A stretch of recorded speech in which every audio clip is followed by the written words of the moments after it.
La question n'est désormais plus de savoir si le développement de la filière hydrogène aura lieu, mais à quel rythme et selon quelles modalités.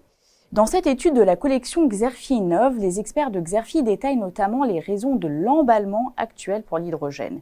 Ils analysent également les freins à un envol aussi important qu'espéré du marché. C'est l'industrie qui concentre les principales promesses de croissance de la demande à moyen terme, suivie par la mobilité.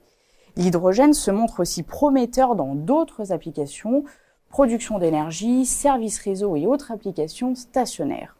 Le segment des générateurs à hydrogène pour le BTP ou les data centers par exemple apparaît également attractif. Ce développement s'accompagne d'annonces d'investissements considérables dans la production d'électrolyseurs, de piles à combustible ou encore de réservoirs. Des investissements réalisés à l'initiative d'un nouvel écosystème industriel et notamment de grands groupes comme Air Liquide, Engie et Faurecia, ainsi que de start-up ambitieuses comme McPhy, Genvia et Symbio.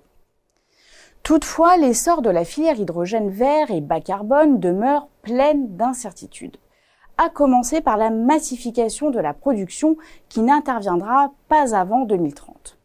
Autre sujet d'inquiétude, l'approvisionnement en électricité à bas coût risque de ne pas suivre.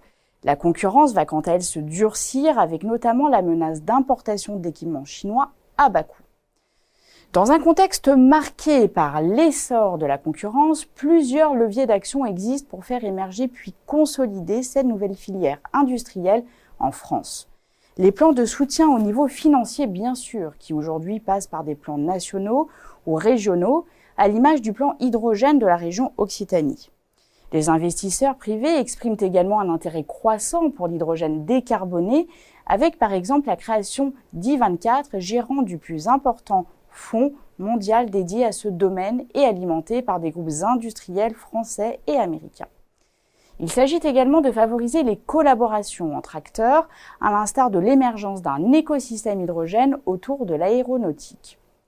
Enfin, la filière française de l'hydrogène vert et bas carbone ne pourra faire l'impasse sur les leviers d'amélioration de la compétitivité des équipements afin de faire face à la concurrence internationale, en particulier chinoise.